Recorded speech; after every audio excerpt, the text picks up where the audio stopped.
How did you launch him 80 feet in the air? You told me to boat flip him! I didn't tell you to launch him 78 feet in the air. I flipped him in the boat, didn't I? Send it to the moon. I sent it! You said boat flip him! Oh, yeah. Do you fish? No. You know, people who don't fish think that fishing is lazy or boring, but it is the complete opposite. There are 100 little decisions to be made, variables to be considered, and you're never quite sure what made the difference. Did I cast too high, too far to the left? Did I reel it in too slow or too fast? Is the lure too shiny or too dull? Do I stay here or should I go over there?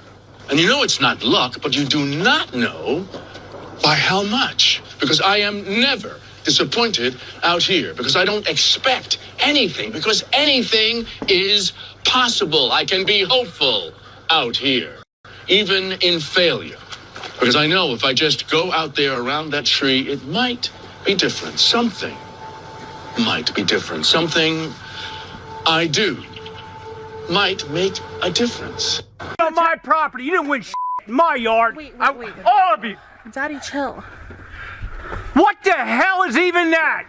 You're listening to Fishing the DMV with your host, Thomas Ahrens.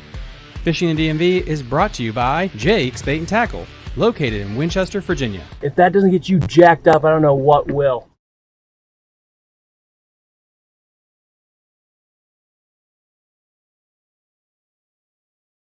Everyone doing today? Let me pull. Oh, there we go. Sorry, that's a little weird camera angle. How are we doing, guys? We are live from the Richmond Fishing Expo. We are here for part 3 of the day.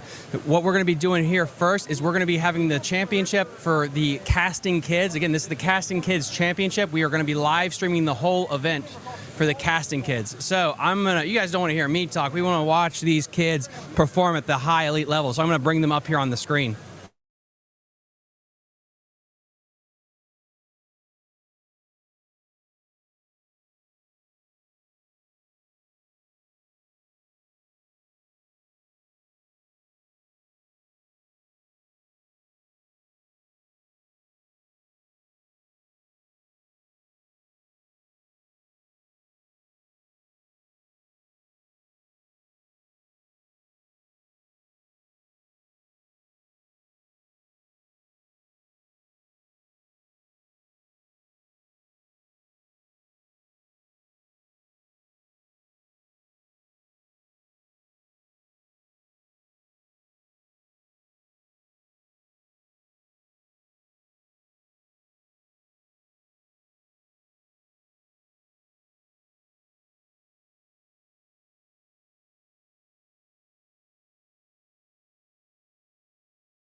One more.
You ready?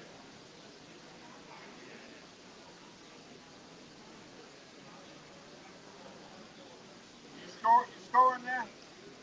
Scoring?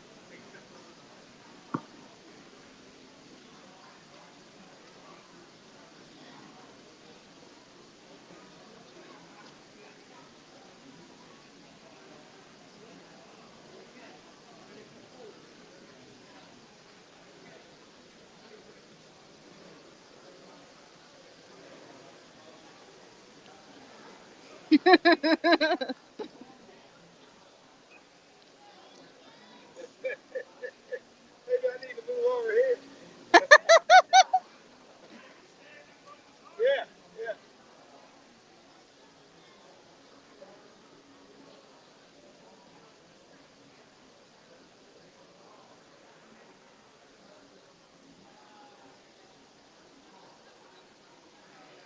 One more.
out there?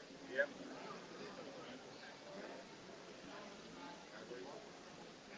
All you.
Okay.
Pull it out a little bit.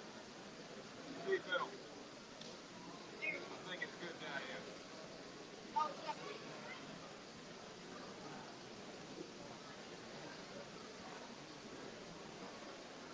Good?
camera off. You'll see a camera, just push the camera button. Lay it on the floor.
That's the door prize winners here, folks. There's stuff to give away this weekend. Be sure to get your name in the box. You can have your name, folks. Stop by the front desk. At the entrance of the show, Stephen Elton. Stephen Elton. Ethan is going to be Stephen Ethan and Nick Curtis here. Kim Guzman. Kim Guzman and Kim Curtis here. Beverly Johnson. Beverly Johnson and Kim Curtis here. Anchor 911. Randall Stewart. Randall Stewart and Kim Curtis here. Farmers Outdoors.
button?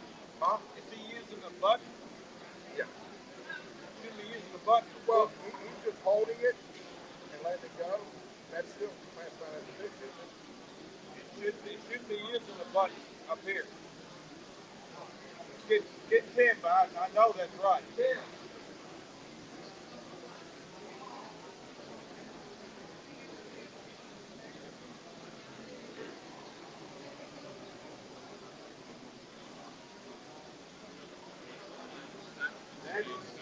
That's what I was telling. That's what I was telling.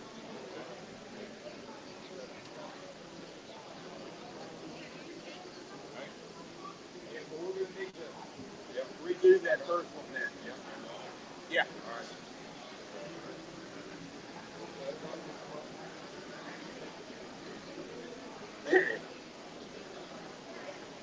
Tighten it up. All right. Kind of pick it up. Gonna let them practice too with that.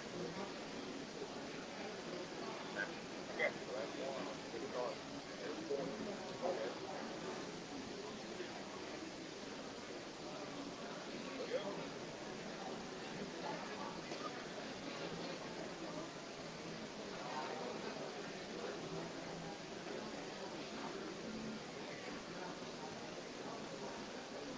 There you go. You did better doing that anyhow.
I must have a target on my head.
should have done it.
we have next is the award ceremony. We're going to do the first, second, and third place.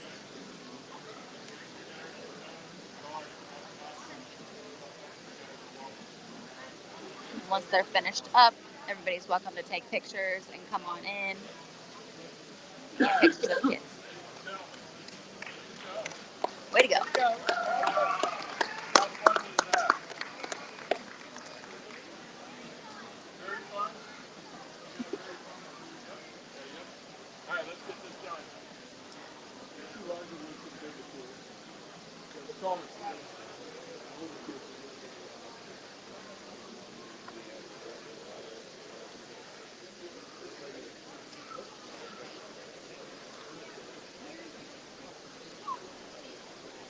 Who's going to announce first, second, third? Huh? Who's going to announce the first, second, third?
Thank you. You're good.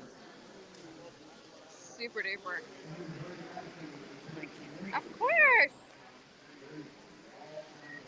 All right, we're gonna.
How did you launch him 80 You feet in told the me air? to boat flip him! I didn't tell you to launch him 78 I feet flipped in the him air. in the boat, didn't I? Send it to the moon. I sent it! You said boat flip him! Oh, yeah. Do you fish? No. You know, people who don't fish think that fishing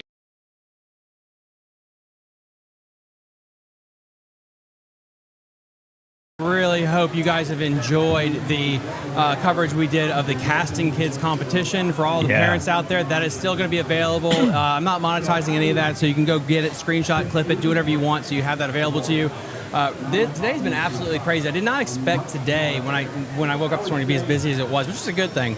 So we're pushing a bunch of interviews that we had scheduled till tomorrow. Hopefully it'll be a little bit lower key so we can get out there and give you a little bit more content. But then I ran into this guy who just drove up from the other end of Virginia. We got Brian from The Basscast, the man himself, the myth, the legend. What is happening, everybody? How have you been, sir? Man, we are doing great. It's been a heck of a week since we last talked, and it's been insane. There's so much going on in the world of bass fishing. This has been probably one of the craziest off seasons, if we really do. You guys know there's really no off season in bass fishing, especially in the business. But it's been one of the craziest off seasons I think we've ever had. It's been insane. It's been absolutely insane. With the drama in the kayak world, the bass fishing world, the YouTube world. I mean, absolutely everywhere you go. But you're up here with this expo, and then you don't have a booth, but your presence is really felt being here. When you go to these things, what are you looking for? What do you try to accomplish? I'll be honest, for this right here, being in the business, and you guys know I'm behind a computer a lot, and we're all updating the content, because we drop a piece of content every week on thebasscast.com. And on top of that, we got the results coming up. A lot of the tournament results will be flowing in here. We're starting to see them trickle in so far. And we are the #1 home for tournament schedules. So, if there's a schedule for a bass fishing tournament, and if we don't have it, it's not my fault. Because I have put a lot on this website so far. There are so many schedules on there that, it's filled with schedules. So between that and everything else that we have going on, I'm always behind a computer. So coming to one of these events is really freaking cool, because it's just seeing everybody. It's the industry is so spread out in this state right here, and everybody likes the Richmond Fishing Expo. It's kind of a place where we all come together. We all get really excited about the year. We get excited about new product, restock for some old product. And, I talked to a bunch of vendors today that a lot of people just came in, knew what they wanted. You guys saw a story I wrote about that, making a laundry list of what you want, what you're looking for, and be the first one, because a lot of these vendors don't make a whole lot. They make enough to get from show to show to show, and then after that, they're usually done. And, they'll make more throughout the rest of the year as the orders come in. But their expo time is their big time of the year. Yeah. And I'll be honest, the time of the year, most of them make a lot of their money.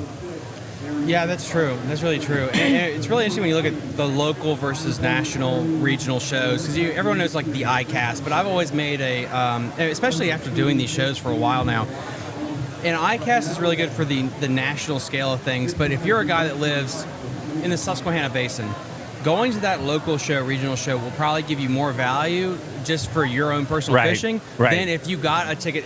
ICAST is cool. ICAST is great. It's great, but will that serve you the best as going to your local show? I don't know. That's hard to say. I think there's value there in these local shows. ICAST is when you're really, really, really ready to make that next level. If you're a tackle business that's doing, I want to say 50 to 100 a year. Yeah. Really 50 to 100 a year, and you're ready to make that next level, ICAST is where you need to go. It really is. But you got to be ready. ICAST is no joke, because it's for dealers. You're promoting your product that you're hoping to sell to, distribution centers, to Walmart, to all the name brand leagues. It really tackle dealers. Because I've seen, I went, it's been a long time ago when I went to ICAST, I'm not going to lie. But, I saw tons of people sitting in booths just ordering sunglasses. And you'll see people wearing suits from all the way down to people wearing T-shirts at ICAST. So, it's one of the places where you got to be ready for the big boys when you go to ICAST. But like you said, here, the Richmond show, this is where you go. Might cost you $1,000 for the entire weekend, hotel and everything. Maybe hotels are going up. We all know that, Thomas. But this is where you kind of test your product see what sells, what doesn't sell. And it didn't cost you an arm and a leg. Yeah.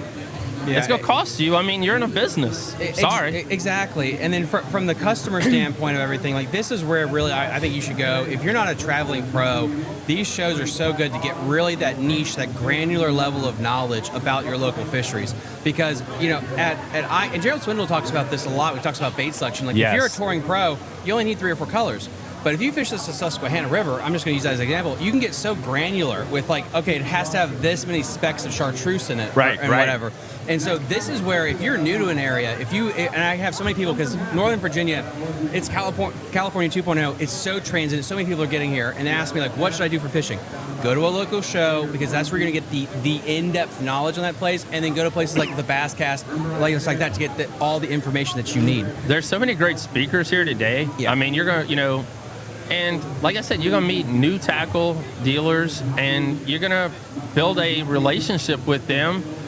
And even if you're looking to get into the business itself, I mean, this is where you want to come and meet new people, and maybe it might work out as a potential sponsor. I mean, that was what I got from this whole thing here for me is, you know, as we're talking about making steps, going from the Richmond Fishing Expo, going to Knoxville, which is another big expo where the Bass Cast will be next weekend, hanging out and meeting people. And then going to your larger shows, it's just like when you're introducing yourself into the industry as a business person itself and promoting your brand and who you are. As your brand builds, you would make that, you know, you would jump to the next level, to the next level, to the next level, and hopefully by there, you're not paying. Fantastic, spicy articles that have gotten things talking. So yes, it has talked. Anything in particular, and honestly, how did that stuff pop out to you? Like that story in particular? So the story from yesterday, I actually had someone hit me up yesterday and drop the story on me about the ABA event down in Florida and a life jacket event. That, you know, it was, from what was told to us, it was a new rule that was just added in 2024 about the life jackets and how they're supposed to be worn down in Florida. And a lot of main names got DQ'd right off the bat. And you guys all know up here, I know a lot of you guys have blown the post up, and it's got about 50 replies on it so far, that, you know, up here it's life jacket 24/7. I mean, when a big motor's on, you got to have a life jacket on. But, you know, rules are different from state to state. I mean, you guys got to kind of understand that. And it's just like what Thomas dropped the Pennsylvania story on me, and we appreciate that. But, you know, we're learning about that too, because I'm in a little bubble here and cover mostly Virginia, and then the bigger stuff outside of Virginia, and still club tournaments as well. But there's so many different rules for each different state. It's insane. It's absolutely insane. And the life preserver one's interesting because now people are probably going to get on the comment threads and be like, well, this means you can't have single tournaments because people are going to cheat. And it's like, it's not a cheating thing necessarily. It's common sense. Wear your life jacket, but also just have a GoPro on. I've been saying this forever. If you're driving, nowadays, everyone has a dash cam just to have a thing there. When you have the highest level, pros have to have a GoPro running 24/7. If you want to have these singles events, as simple as it is, if you own a boat that's upwards of $40,000, you can't afford a $300 camera just to have that on. It's just nice security that you didn't cheat, and also it's going to keep you honest that you got to keep that life jacket on. It's that simple. Thomas, we know Yolo Tech. Is that what it is? Yeah, Yolo Tech. Yeah. I mean, I've been knowing the owner of Yolo Tech since the company began. I mean, I met him, holy cow, it's probably been 8 to 10 years ago now when company first started. Pick you up one of those, man, and just have it facing you the whole entire time, and it's going to run all day. I mean, problem solved. Problem solved. I mean, it's going to cover you the whole time. So, I mean, guys, he'll be at a lot of the major events selling them this year. I know he'll be at the Classic and Red Crest, and he does a lot with Major League Fishing. But, guys, I mean, just do what you're supposed to. And, you know, this whole part of the story that we broke last night, it's back to reading rules. Yeah. We push it so hard. We push it so hard on all these tournaments. Just read. Yeah. It's not. Guys, take your time and read. You know, each tournament is different. Each tournament is different state by state. So, I mean, because a lot of you guys travel. Mm-hmm. I mean, you know, because if you're not fishing, you're not making money, especially when you go to the pro league. So read the rules, cover yourself, GoPro like Thomas said, And It's that you know, simple. it's that simple. So I mean, that's where we are there. And you know, me and Thomas were talking about the event in Pennsylvania. That's still going on. That's spicy. That's getting real spicy. I don't, and it's so interesting. Like and if you guys want to get into the internet, I like Joe Rogan's thing. He says post and ghost because you don't want to read the comment section all the time because it's not healthy mentally. But No. it is interesting to see how many people are digging sides and they're missing I think the point of it was the idea that they tried to slip a new rule without any kind of conversation with the general public. That to me is what I was the most upset about with that whole thing, that if you're going to drop a new rule on a Friday night, so to speak, versus just being an adult about it and be like, listen, we're thinking of doing this. And I feel like the reason they didn't do that was they knew it was going to get blowback and they thought they could squeak it through. I don't know. You guys know, I want to look his name up because I want to make sure I got the name right. But Ashley goes to church with the gentleman who is in charge of making the decision. Mm-hmm. If you listen to the podcast that we did with him, and he goes to church with the gentleman that made this decision. And you guys all know there's a ramp in Smith Mountain Lake that a lot of us were kicked off of because of the same issue, because of the boat traffic. During COVID, everybody wanted to get outside. Everybody bought $50,000 boats. Everybody wanted to ride around in pontoons because they couldn't think of it. They're running out of ideas. So let's go up to this ramp or that ramp or whatever and rent a pontoon. So we got told we couldn't host any tournaments because we were taking up room from their pontoon renters. And I understand that because, guys, it's $5 to $10 to launch a boat from most ramps. And he's going to run a pontoon where he's going to make $200, $300, $400 a day based on the $100 I might bring him. So the math is there. It's not, I understand. But, it's happening in a lot of places where, that's happening. And even us have had issues with people not paying the ramp fees. These, and that, Thomas, I'm running hard here on this thing, but it goes back and forth between the people that own the ramps and manage the ramps, and then the anglers themselves, that the people that managing the ramps, some of them don't want to take care of them. This is what I don't understand in 2024. So we had this problem at Leesavania State Park. I think it's one of, Chad, you can help me out, Life can help me out. I think it's like one of the biggest ramps used for the Potomac River on our side.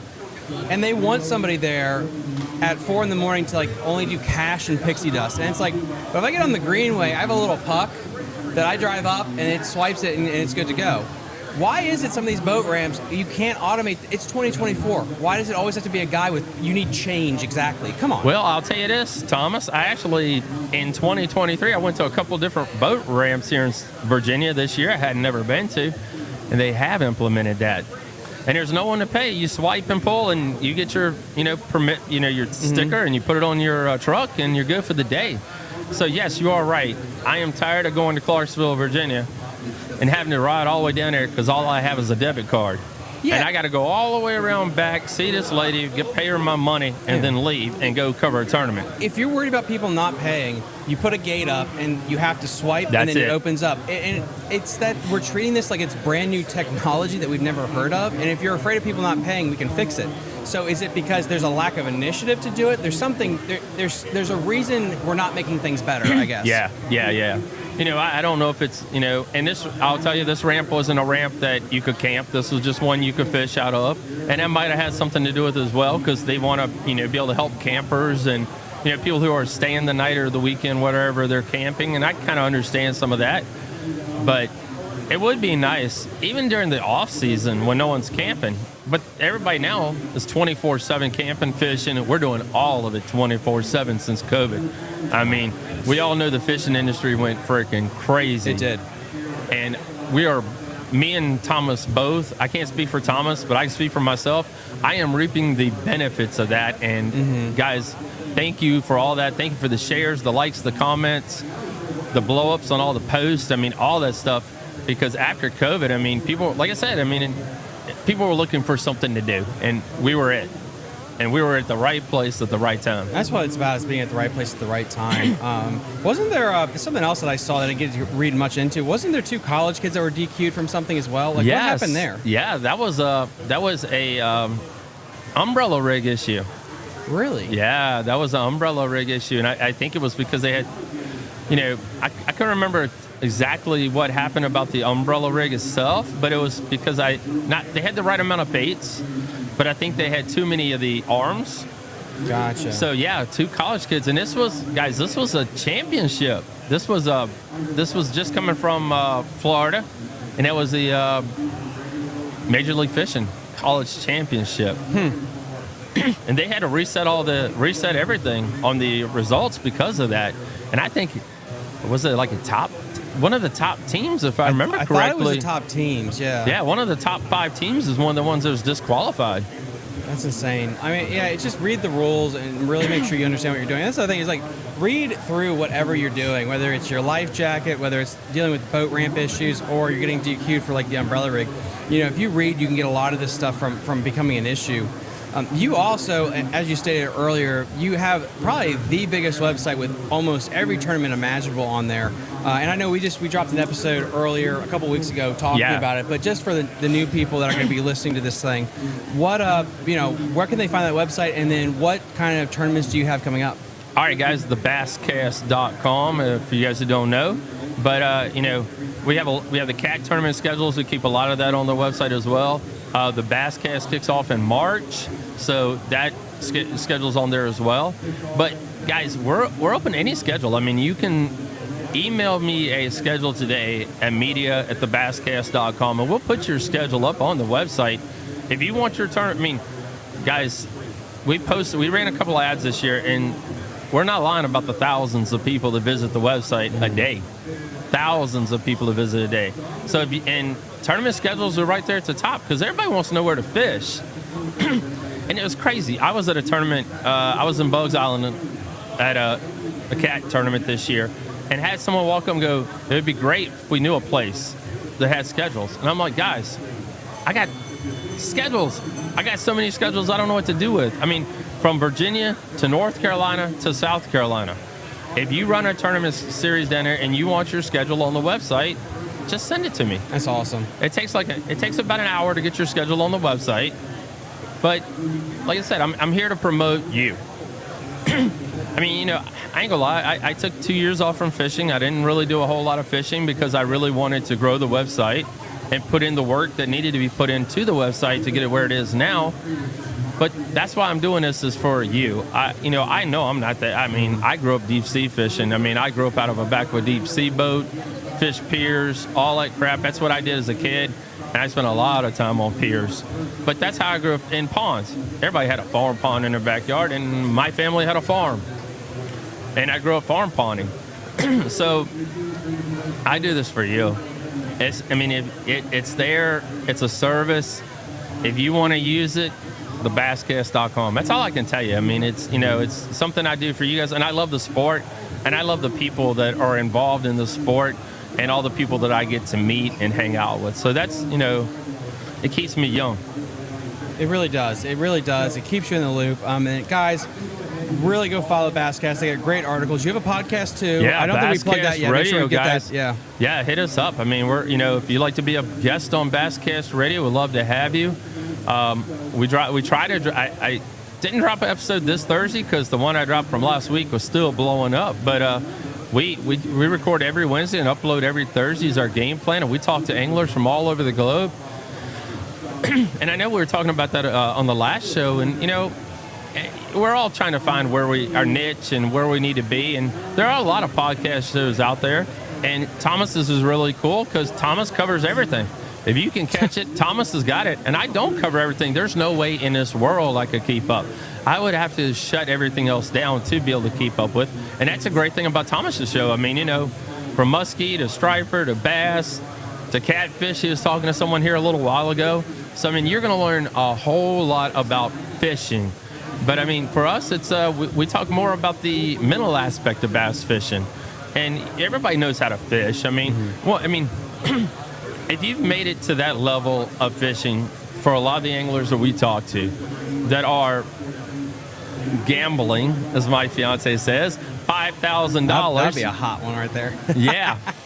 If you really are, I hate to say it's gambling, yeah. It really is.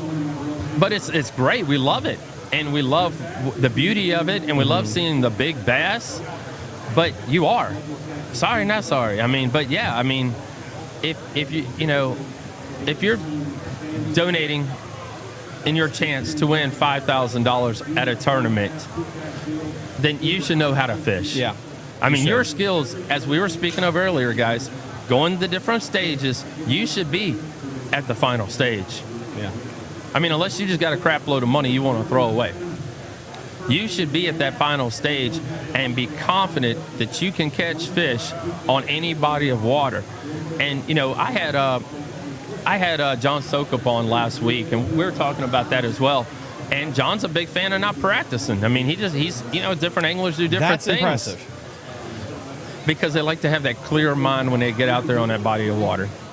But, you know, if you're at that level, you should know what you're doing. So we try to change up the show, and we kind of went a different route in 2023, and I think we're going to stick with it. And that's talking about the mindset of how you were able to break down an event.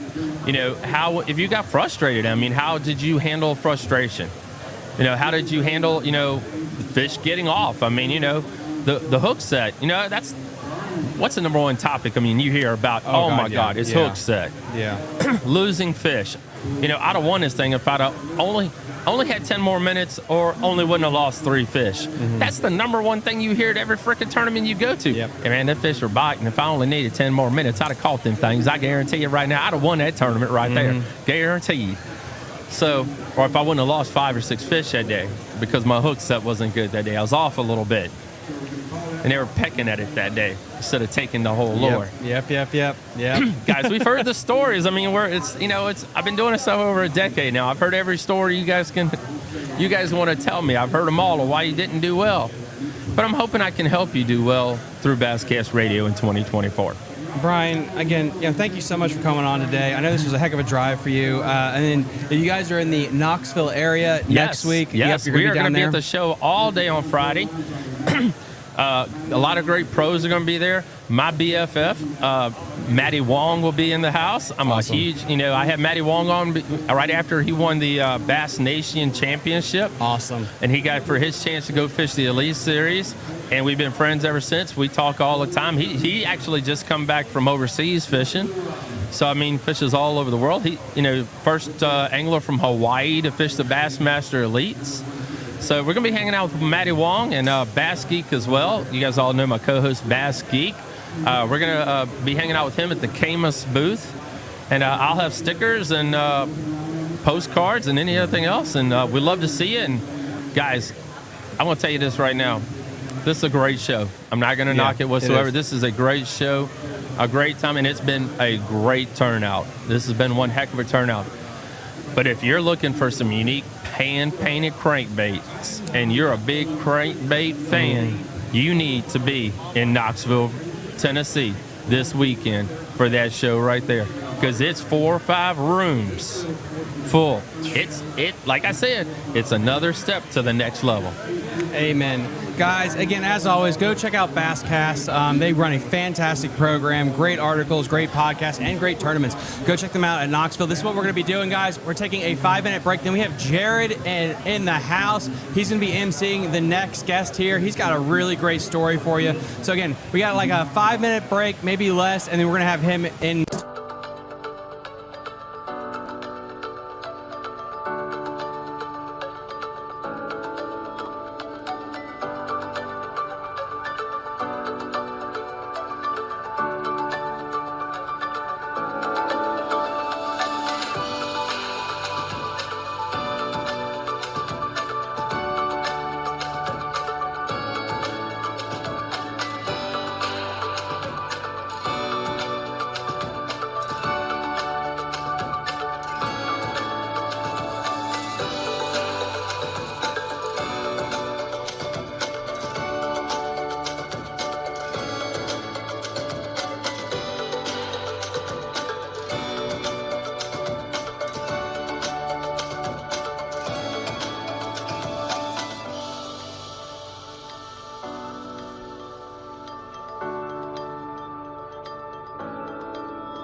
right. You want to do this one?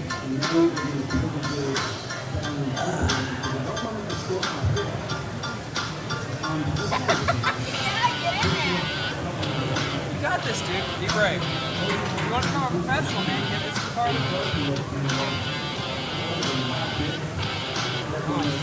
Hey, it's all on you, bud.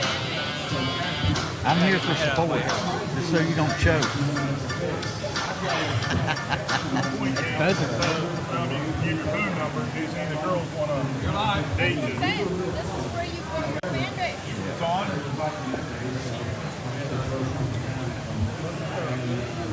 And then Carly, before he leaves,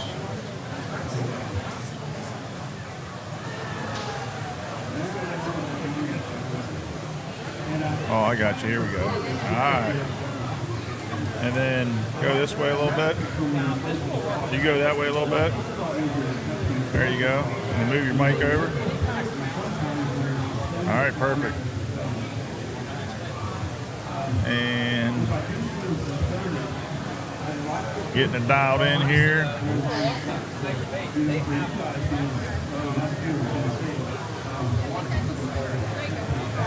All right, guys, Jared again here. I got two really cool guests with us. Both are part of the Frederick County Bass. They do other things too. Ricky Folk, you've seen him on here before. He came on after he won down in Mississippi, wasn't it? Yes, sir.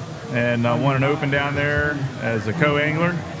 And ever since that particular podcast that you did, like, I took some stuff from what you talked about, and I kind of changed, how I fish, and it's really kind of paid off for me to make those adjustments. I like your style, like how you fish, I like how you break down the water, and so from that, we've recruited him to be part of the Frederick County Bass team.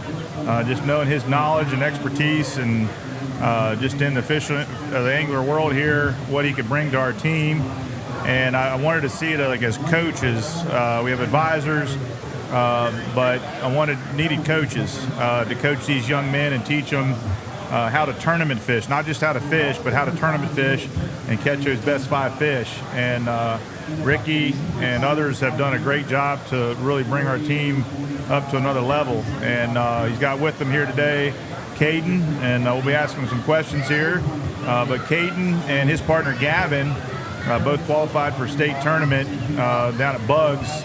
We're going to be talking about that. But before we do, Caden, introduce yourself. Tell us where you go to school, what grade you're in, and what your hobbies are and how you got in fishing. I'm Caden. I go to Strasburg High School. I'm in 9th grade. I like to hunt, fish, and ride bulls. You say you ride bulls? Mm-hmm. No way. I didn't know that about him. You're a bull rider. Yep. That is awesome. You stay on for 8 seconds? That's the goal, isn't it? Sometimes. That kind of bull riding, is that what you're doing? Mm-hmm. That's pretty cool. And how did you get into fishing, Caden?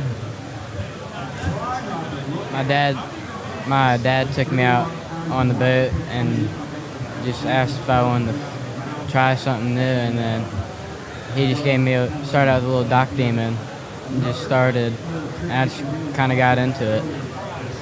That's really cool. So what age were you when you started fishing? About 6. 6 years old? And you're now how old again? 15. 15. So that's cool. What is your favorite type of fishing? Like you grew up fishing the river, ponds, lakes. Lakes. That's good. That's cool. And then you've been with us for about 2 years, yeah. I guess. Yeah, 2 years.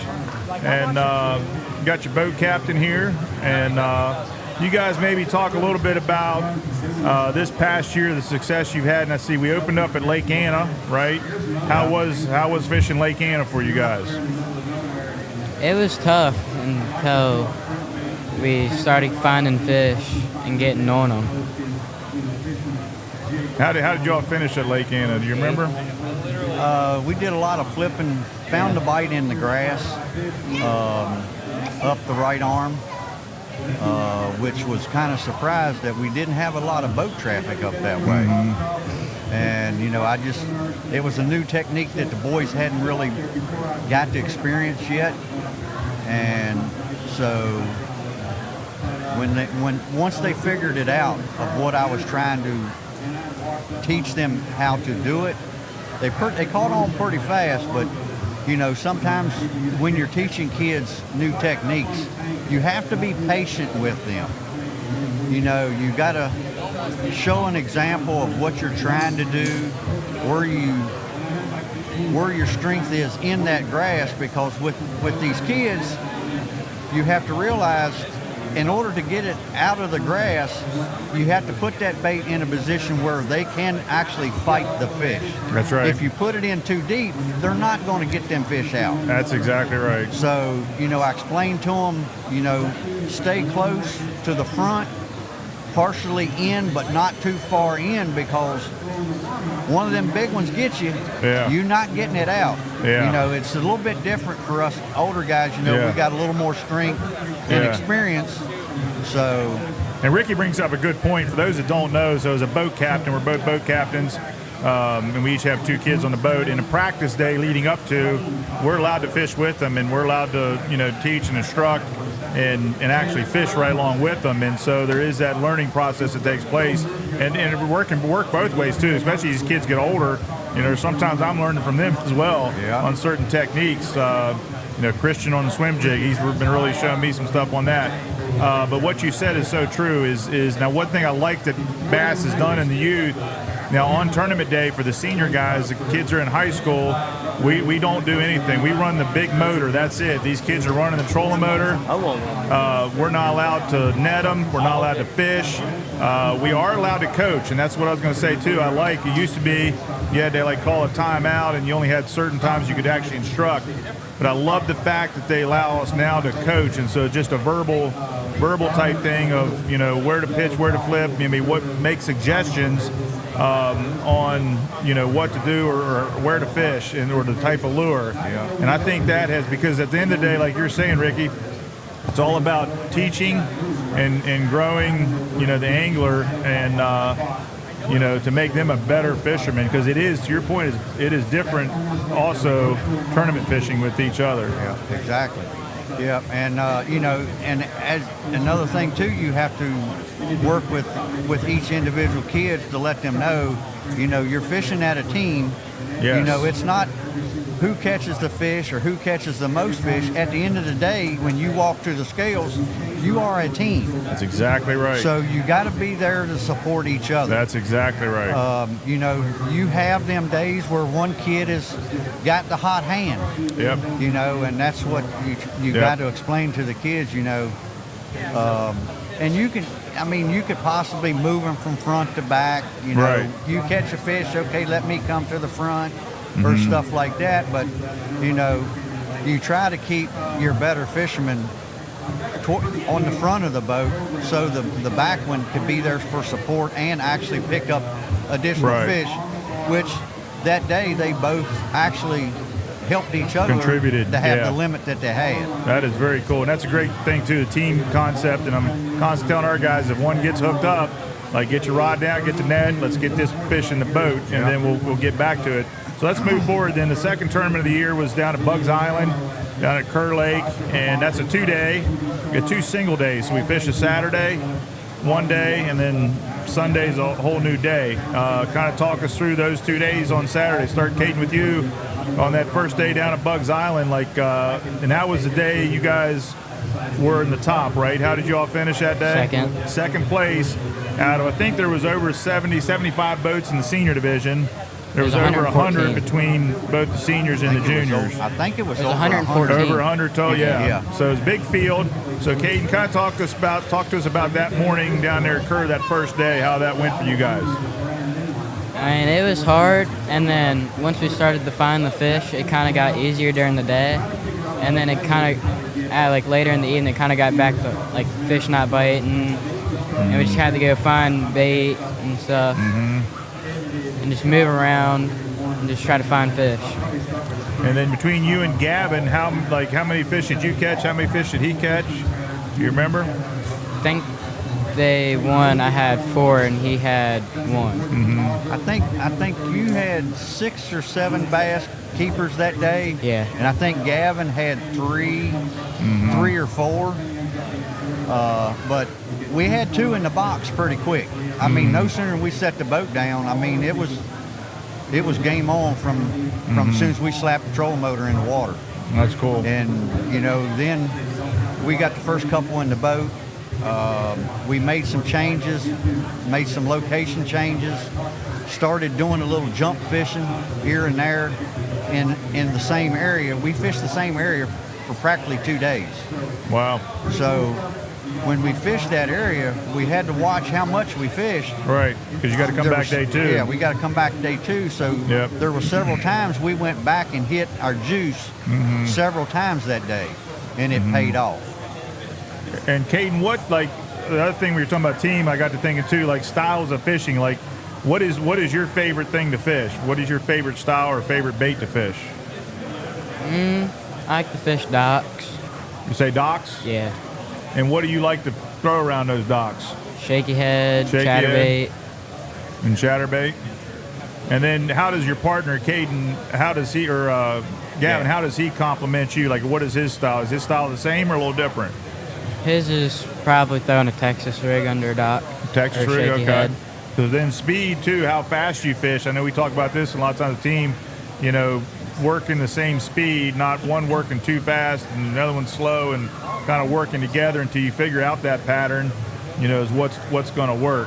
And so you go to the scales day 1. How much weight did you have? I think it was like 1045, I think. Yeah, somewhere in that 10:45. 10 something. I can't remember. It was 10 pounds and something. Yeah, and that was good enough for second place, which is, again, and that qualified you guys for a state tournament. And it's kind of interesting, too. I like the way they're doing it right now with, you know, we had down there, you had the North, the South, and the West division. I think that's how they got it broken up. But they have 3 divisions down in the state. And so all 3 were fishing, and or 2 of the 3. And they, you know, broke it down overall, and then they just broke it down for the North. And that's what helped qualify us for state. But you would have qualified anyway over everybody. Overall, so so that was a great job. Now you turn around day 2, you know, after fishing day 1, and you got a second place finish. This is one thing Thomas and we always talk about. After that tournament, you go away from that. Are you thinking going into the second day, are you going to be fishing the same stuff the same way? Like, did you have a game plan going into day 2? Well, we started off on day 2. We ran right back to the first place we set the boat down on day 1. Okay. Started off with the same baits, and Hooked into the pipe. we caught one. No, we didn't catch none. We lost one. Hooked into 2 pipe. Huh? Hooked into 2 pipe. Huh? We hooked into 2 pipe that I hooked into. I didn't hear what you said. I hooked into 2 pipe. Oh yeah, and he caught 2 pike. Oh, okay, yeah. But that day, for some reason, I could tell there was a change coming because that topwater bite started going away. Okay. And when the wind picked up, I told the boys, switch. Yes. We need to switch. Yep. We need to either throw spinner baits or chatter baits. Yep. And once we made that change, I think it was like 10 o'clock. We just still didn't have no fish. Well, as soon as we made the change, and I told them and showed them and explained to them, okay, we're going to hit the saved water. Yes. As soon as we went into the saved water with the bait change, we jacked 2 right off the bat. That's awesome. When we go around, I said, okay, we fished this the other day, but we didn't fish it right because the wind is right for this spot. Right. And when we went in there and got to the back and turned the boat, Gavin had made a cast towards the back of the pocket, and I don't think he got 5 handle cranks on it when his rod loaded up. And that's when he caught the big one. And that was over 5 pounds. Yeah, it was over 5 pounds. And this fish ends up being the big fish of the day. Of the day for 2 days. For 2 days, the yeah. overall big fish. So they win big fish day 2, which is pretty cool. Yep. Great for Gavin. And Yep. So now we're sitting. real quick though, does that, when you're running the net on that, is that nerve wracking? When you got a big fish coming in? He's shaking his head no. I'm gonna tell you right now, Ricky, if Brian catches big fish, like there's much pressure. I feel pressure. We got to get this thing in the boat, and I got to net it, and I don't want to screw up. I don't want to knock it off. And so, like, it's that time when you get, especially a nice fish, yeah, and it's coming in, like, man, that heart is pumping. And I'm just saying, don't underestimate a net man either. Yeah, and it was kind of funny for me because here I am, you know, behind them, and Caden's got the net, and here Gavin is bent all over, and he can't do nothing with this fish because it's just wearing it's on a big him. one. And it was a big one, and I believe Caden or Gavin said at the end of that day that was his personal best. Mm-hmm. Yeah, that's awesome. Yeah. So, you know, it was just hilarious to watch him fight that fish. And finally, once he got it up, you know, I told him, I said, you're going to have to lay into it. You better lay into it. Yep. And when it came up, I think you missed it the first time, and he got it the second time go around. Yep. And you're right about that wind too. Like that it was so funny too. Let me back up too. Like we were in an area and I didn't realize where they were going to be, and I had marked a spot during practice where we're going to fish, and we rolled in and we stayed about 100 yards off of it. We're going to work up, and I hear a boat come in, sat down, look up, and it's Ricky. And I look at our boys. I said, boys, we're going to stay in here because if they're sitting in here, this is a good spot. And then, but just like you said, when that wind changed, we changed too, and we fished to that wind, and we put fish 3 and 4 in the boat, and we had some smaller ones, but some 2 good ones in right when that changed. And we ended up 4th day 2 overall, which I was real proud of our boys. But you're so right about changing with the conditions. And then we say time and time again, what worked day 1 may or may not work day 2. Yeah. And if that weather pattern changes, you got to be able to change with it and make that adjustment. Yeah. So when Gavin landed that fish, that gave us 3 in the box, and we were sitting with a little over 9 pounds. So, that's when my head started reeling. Okay, what am I going to do to take these boys to go catch? If they would have caught a limit, a kicker or limit, yeah. If they'd have had a limit, they'd have probably won the overall. Yeah. Because we were sitting on 9 pounds, and you throw 3 pounds on top of that. That's right. They're looking at 12 and a half, 13 pounds of fish. Right. And I don't know if there was I think 11 something was the overall. Yeah. Bag. And you're so right, Ricky. After day 1, we had 4 fish. And I remember telling our boys, I looked at the weights and I said, guys, I don't think you understand how close you are to being in the top 10. And I said, you got to fill that limit of 5. I said, but if one of those fish can be a good kicker, 3 plus 4 pounder, like you're going to be, like you're saying, you're going to be right where you need to be in the top 5 or better. And it can be a struggle though. It can be a struggle to get those 5 fish. And what, as a boat captain, and what a lot of people don't get to experience is when the boys do good, and you have a talk with them, after they finish second on day 1.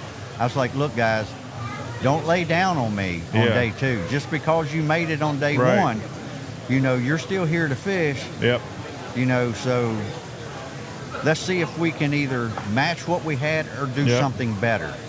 And, they stuck with it. We didn't have a limit, but, that might have been something that, I missed a call that I had already thought about that day of going, and I didn't go there, and I wish now we'd have went, because I know what came from that area. Right. And you brought up, we've been talking too down here, and what you're just talking about the day 2 day is when we go into a state tournament. Now we have a Chickahominy coming up, I think in April, state tournament in May. When we go back down there in May, that's we were telling Gavin, it's a 2-day, Caden 2-day tournament, and it's not 2 singles. It is a consecutive day, so your weight adds. You got day 1 weight, and you're going to add to that in day 2. And so that type of strategy of, and it is physical. It's pitch and flipping, casting, right lures, but it's a lot of mental that goes into it too, on how you fish, and you've got to And that's what's so different too. We talk about the difference between pond fishing and there's nothing wrong with that. Competitive fishing is a totally different ball game when it comes to that, of trying to get the best 5 to the scales, especially 2 days, and then try to, beat out the rest of the field. How has it been? Like, what has Ricky done to help you guys back to team? Like you and Gavin, and how well you guys fish as a team. Is there anything he's coaching you all on, telling you on about how to approach it as co-anglers? He's taught us really a lot. He's taught me a lot how to do everything I need to learn that I haven't learned. Taught me even more stuff about what I have learned, but even more about it. It's helped Gavin a lot because he's having a little bit of trouble with a little bit of things, but he's doing really good now since after Ricky taught him how to do more stuff. He's been doing really good. And it's cool too, and I think I really respect anybody's going to give her their time, to help out young guys. And like you guys, he's taking you down to the Classic last year and stuff, get to experience that. You're getting down here this weekend. That's really cool as well. And the stuff we're doing in the off season, I think, is important too. It's not, we have 4 qualifiers a year, state tournament, qualify for that, you go to nationals, but we try to meet each and every month. We've done some stuff where we did some pitching and flipping competitions at one of the houses and try to bring the team together and do those things to try to develop our skill set to become better anglers and kind of pinpoint our casts, to get the bait where it needs to be, where the fish is in the strike zone, and to fish it properly. And so anything else, Ricky, as far as like from your involvement and being involved? 2 things about you, like you fished at a high level and as a tournament angler and had a lot of success. And then again, it's one thing, you have control of that on that boat. Now if you're a co-angler, you have a little less control, but you're still got that rod in your hand. And then now passing that on. And one thing I was respected about you is as you get older, you've talked about, like, you've been there and done that, the idea of sharing and helping develop and grow these young kids. Yeah, I mean, it's, as an angler in the years that I've been fishing, there's a time in your life where you make a decision where you have to start giving back. And what I'm doing here is trying to not only make Caden a better fisherman and Gavin a better fisherman, I look at the whole team as a whole to be able to help them in any way I can. Right. There's several guys other than Caden and Gavin that other kids have called me, and we have spent time on the phone, asking me questions. Well, why did these fish do this? Well, why did these fish do that? And, it's just me giving back my knowledge of what I have. Not that I'm saying, it's the right or the wrong. I'm just going to give you what I have experienced and what I might know, for them to help them down the road. So, and that's the reason why I'm doing what I'm doing, is because this is my way of giving back. That's really cool. Well, we appreciate it. An example of that is that last meeting we had, we were standing on a deck pitching out onto targets, and the boys were lined up and they were practicing, they were pitching, pitching the target, and they were focused, but they were, kind of, and then Ricky at one point said, all right, we're going to make this a competition. We took the other boards out, had one at a time. They had to pitch, and if anybody got it in the cornhole, basically, he threw some money down. I think it was a $10 bill or something. And I'm going to tell you what, Ricky throws that $10 bill, and these kids were just like, and it was on then, and there was so much more focus, but he also changed the distance, and it was harder. We went down 2 or 3 times, and then finally Gavin busted one, and they were like, yeah. And then Christian, one of the boys on my boat, he matches it. And then we had to have a pitch off between the 2 of them, and Christian ended up winning. But it was really, that was cool, to add another level to that. So, and it's a lot of times it's about the little things too that make a big difference. Just seeing a kid smile and see his success and hold a trophy, something that a kid never thought he might be able to do is what makes a big difference. Well, Ricky, too, and Caden, like, I've been saying I've been doing this for several years, but to see some kids start, young, and then get on the team, and then by the time they graduate, the success. We had 2 kids go to nationals last year. We've had Jacob Neff has been to nationals, Jeremy Radford and William have been to nationals, but to see these guys, Jacob Neff, jump into our adult league and just end up between 3rd and 5th in an adult league, as a young angler at 19, 20 years old. Same thing with Radford. See them continue to fish, and that's what I love about fishing too. Not only can you do it at your age, but you get out of school, you can continue to do it. You don't even have to go to college. You can still fish at a high level competitively, and that's what I get excited about. I see where you're at now. It's not where you're at now, where you're going to be in a couple years, and especially, listen to a guy like this and learning from him. And so what's next, Caden? What do you got next? What's your next qualifier? In the spring, April, we're going to the Chickahominy River. Now, you've been on that before, right? Yeah. What are some things you're thinking? You don't have to reveal all your secrets, but and we'll hopefully get down there and pre-fish. How do you like the Chick? It's okay. It's just tough fishing down there. And what do you like about the Chick? Fishing the Chick. Cypress trees. Cypress trees. Yep. You got a lot of variety down there. You got the lily pads, cypress trees. Yep. But he's been with me enough down there. He knows what lives in that river. Right. So when you know the potential in that river, he's seen them. He's seen 6-pounders in that river. So. Yeah, that's a good river. A lot of potential. Anytime you go to a river like that, you know you can pull something like that out. That makes it even more exciting. Oh yeah. And I think this go around at the Chick, he's going to see something that he's never seen. Interesting. Yeah. So that's cool. And so then after that one, that's the last qualifier. Then we'll have a state tournament, like we said, May, 2 days in May, weekend, Saturday, Sunday. Top 2 from that will go on to a national tournament. That was on Hartwell last year. And then it starts back the season. We've had some people come up to us here at the show, are interested in getting on one of these teams. That will finish, May through the summer will finish this season. The season actually kicks off in the fall, so we'll come back in the fall. This year we were able to do Lake Anna and Bugs, but usually right around September is when we kick off our beginning of the season. So if any school-age kid from elementary to middle, those guys are paired up together in the junior division. And then if you're in 9th grade, 9 through 12, you need a fishing partner and a boat captain. And you can jump in, and there's teams all over the state. Even if your school doesn't offer, a fishing club, like we're Frederick County Bass, so he's from Strasburg. That's next closest to us, and Frederick County, Strasburg, any surrounding counties.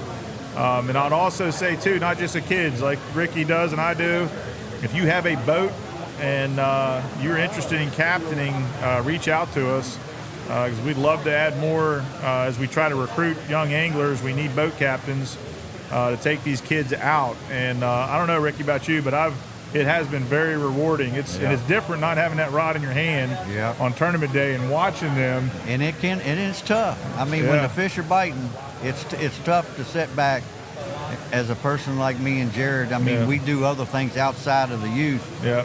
He's in a fishing club, and I'm fishing different things. And the opens, and when the fish are biting, you just kind of hold it back and let the kids have their fun. Yep. And on the other side, when you're not having success, man, I struggle. When we're not having success, I personally struggle, because I put that on me and think, I'm not putting them on fish, or I'm not, coaching them upright or whatever. But that's fishing too. Yeah. Not always going to win. You're not always going to catch them. Yeah. And so that's part of it too. Yep. Sometimes you're the windshield, and sometimes you're the bug. That's exactly That's what I right. tell them. Yep. Yep. I mean, you can't. If it was easy, everybody'd be doing it. That's exactly right. So you can't always be. You got to learn to take your losses with your wins. if you're not a good loser, you won't be a good winner. That's exactly right. And just having that perseverance too, and and same thing like you're talking about 2-day. If you don't have, even if you don't have luck that first day, tomorrow's a new day. Like you can make up for that, and you just got to have that right mental attitude. Swindle talks about it all the time, but you got to have that positive mental attitude. You can't give up. I mean, anything can happen in any given time. That's exactly right. I mean, you can go from all day long in 5 minutes, have the best day of your life. That's exactly right. Yeah, so, and that's why you don't quit. We say that too. You don't.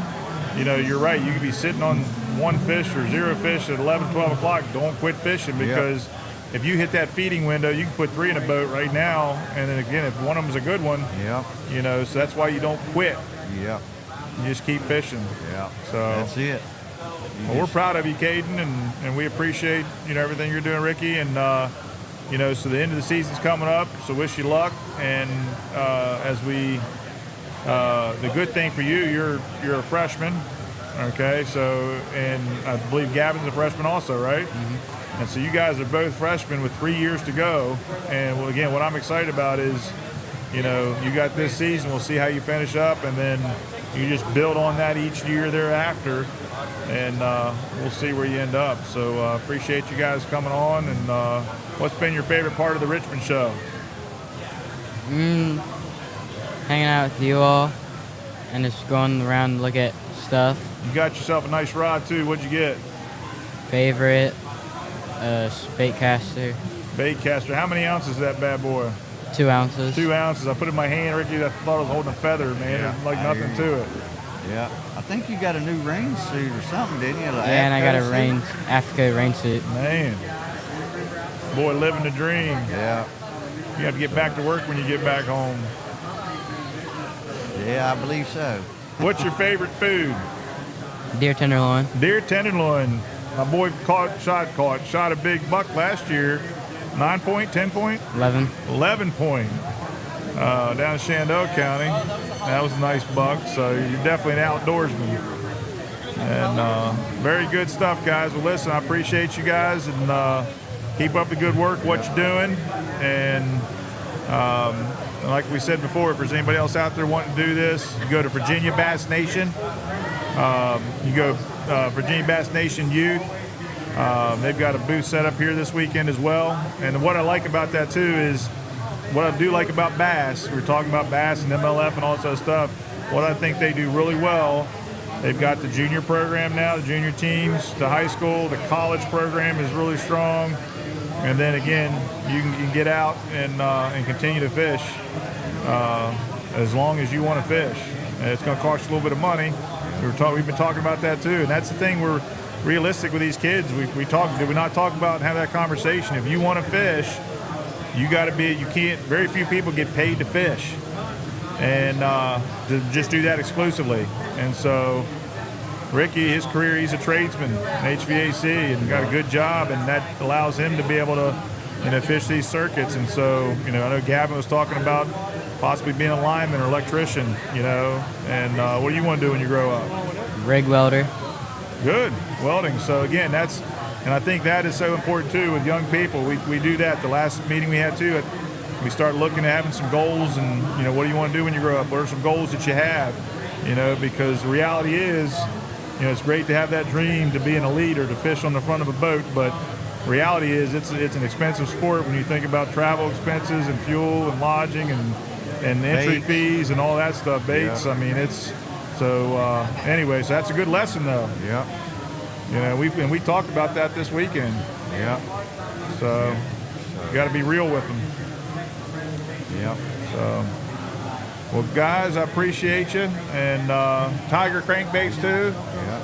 Sponsored by them. Yeah. And they've been right behind us. And so give them a shout out. Good. They do a great job painting. Oh, They're out of Richmond. Real good custom painting. Yeah. Yeah, they have the new the blue crab is one of their biggest deals right now. So it's been a hot seller here at the show. So she's standing right behind you. She's the one that paints it. There she goes. So I'll walk by. I tried to get Heidi to come on, but yeah. So All right, guys, we're going to sign off. Thank you guys, and enjoy the rest of the show. All right, thank you.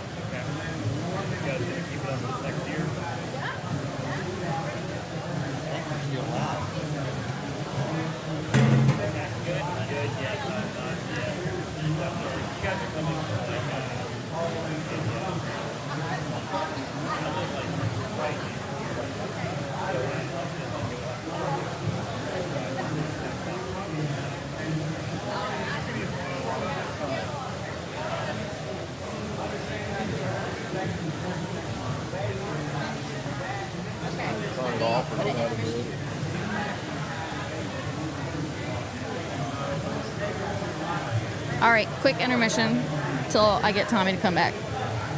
One moment.